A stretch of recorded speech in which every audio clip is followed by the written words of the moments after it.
مخکې تاسو صدر وئ د تحریک بالکل اوس تاسو هغه تاسو ویل چې صرف مغه خودو باندې د نمایي د صدر دی د نائب صدر دی د سیکرټري اصل خدمات اصل خدمات اوس تاسو د ډیپټي سیکرټري حیثیت سره د قوم نمائندګي کوئ څه فرق محسوسوئ؟ که مرکز یا انجمن حسینیه معلومه خبره لري دا یو قومي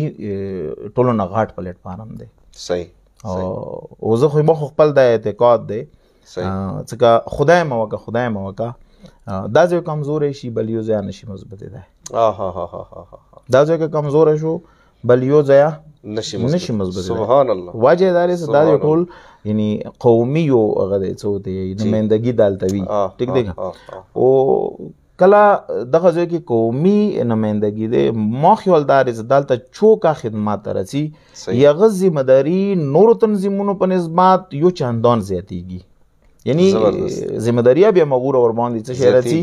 زیاتی هغه خپل کوم هغه کې د فیلډ دی هغه کې بغا لګیاوي هغه ور کې مهنت کی الحمدلله مو کور کې ډېر تنظیمونه دي هغه مثلا مختلفو شعبو کې خدمات کوي. خو دا ځای کوم دی دا ځای داسې هغه سره نه دی بلکې زه به دا وایم چې د ټول قوم تقدیر کوم دی هغه مرکز کې هغه دغه ځای سره دی. بس کله چې قوم تقدیر جوړوي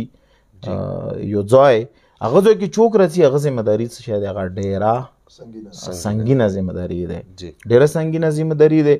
وغه دپاره کومې حکمتي عملې ضرورت دی مو خیال دا دی چې هغه ډېر زیات سوچ و ضابط دغې خبرې باندې چې اوس زه خپله وظیفه کومې طریقې سره یعنی ادا کوم چې ما قوم دپاره هغه وظیفه څه شي مثمر ثمر شي. نو تا کوم سوال دی چېرې دغه ځای کې اوس کومه ذمہ داري دی ډیپټي سیکرټري عنوان سره نو یقیني خبره دی چې چونکې د ځای د قوم یوه ټولونه مضبوطه اداره دی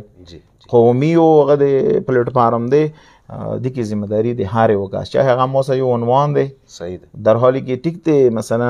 مو سره یو عنوان دی خو مو سره د انجمن نور سوره راکین دی هغه محترم دی مو سره دومره ډېر بزرګوار دی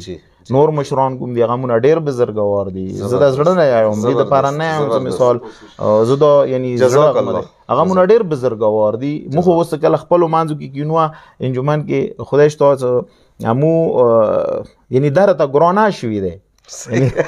دا راته ګرانه شوي دي مثلا فرض وکړه زه ټیک دی ډیپټي سیکرټري یم خو یو هم که ټیک دی یو عنوان دی خو زه هغه صاحب ته به زه څنګه یم هغه صاحب ته نه مو د خپلو منځو کې کوشش انداوي چې نه بس توره کېږي مو کله کله کینو چېره بس منډه ترړه څه شی دي هغه منډې تا تیار یو په شپې تیار یو په ورځې تیار یو و انشاءالله کوشش به انداوي څوره رانه کېدای شي قوم دپاره یو منډه ترړه وکړو څه هغه یوه قوم نه احسان نه دی بلکې یوه شرعي وظیفه دی هغه انشاءالله خدا دې متعال موږ ته توفیق راکړي. هغه صاحب ډېره مهرباني.